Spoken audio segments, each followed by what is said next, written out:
traditions, that a lot of people don't realize that that it is a religious ceremony that has come through the ages, where women came of age and were of marriage age a long time ago. Now it has become more of a, I've grown up and my parents are proud of me, and I'm going to step up and really become a strong member of society, a great leader as a woman, or as a potential mother of a family later in life, and being that type of, developing the type of character that would be needed, whether that be a great community leader or being a mother, or both.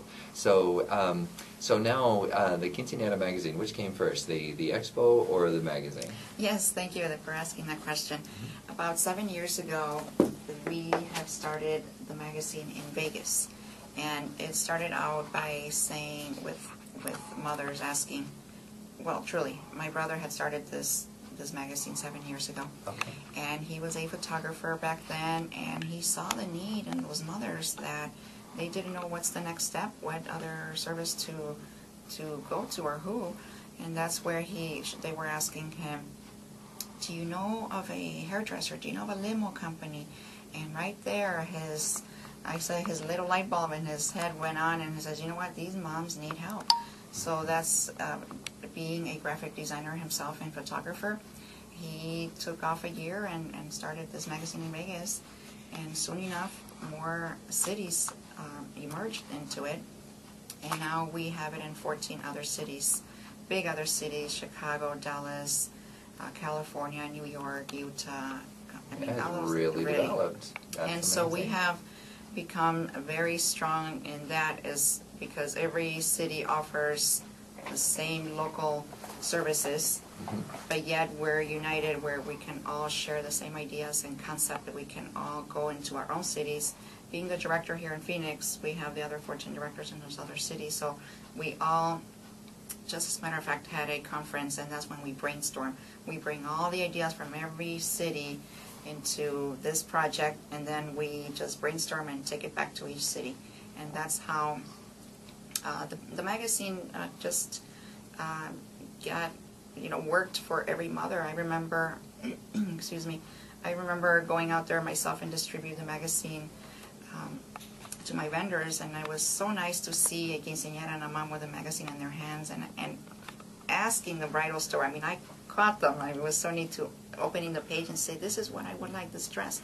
So having all those ideas, the girls are very visual, very, they know what they want. And once they take the picture. Speaking of visual and knowing what you want, hold on just for one moment. Sure. I have a gift for you. Okay. Oh, very nice. Thank All right. you. So this came by. I stopped by one of our. Thank you. You betcha. One of our sponsors, Glendale Flowers, has brought that. So beautiful. Thank you. You bet. I'm going to have you not put it on that, just in case we have to grab it and then it falls over. That would be very, very sad. So sure. Okay, that would be fine. Okay, so anybody who wants to tune into YouTube, you'll be able to see these amazing flowers. Hopefully you can still see our faces.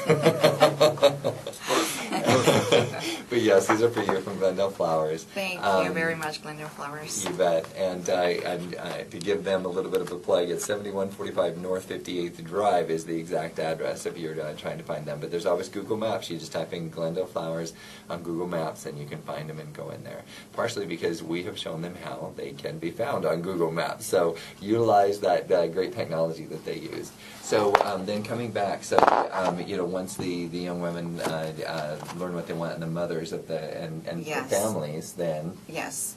So then by the next issue, people were asking for the next issue and saying, well, where's a new issue? We publish every 6 months. We feel that 6 months is a great time for either a quinceañera or a bride to plan their event. So we made it nice and pretty and glossy, so it can handle a lot of usage there. They have their collection actually.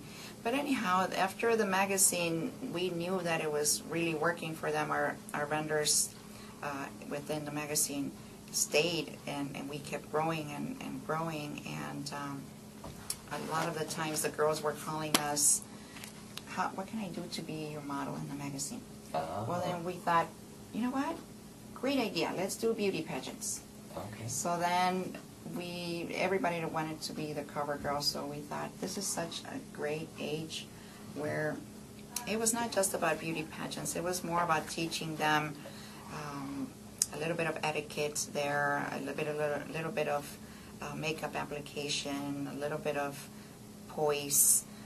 We just coordinated all that for those young girls who are 14, 15, and whose mothers would like to keep them busy versus computer versus Facebook or who knows. But when they enrolled to be our models, and we took it very serious for a beauty pageant, and we selected 2 winners to be our cover girls. And but even though those girls did not win at the beauty pageant, they know they're still winners because they got a lot of that out of the experience. Yeah, absolutely. And so soon we still do that beauty pageant called Miss Cover Girl.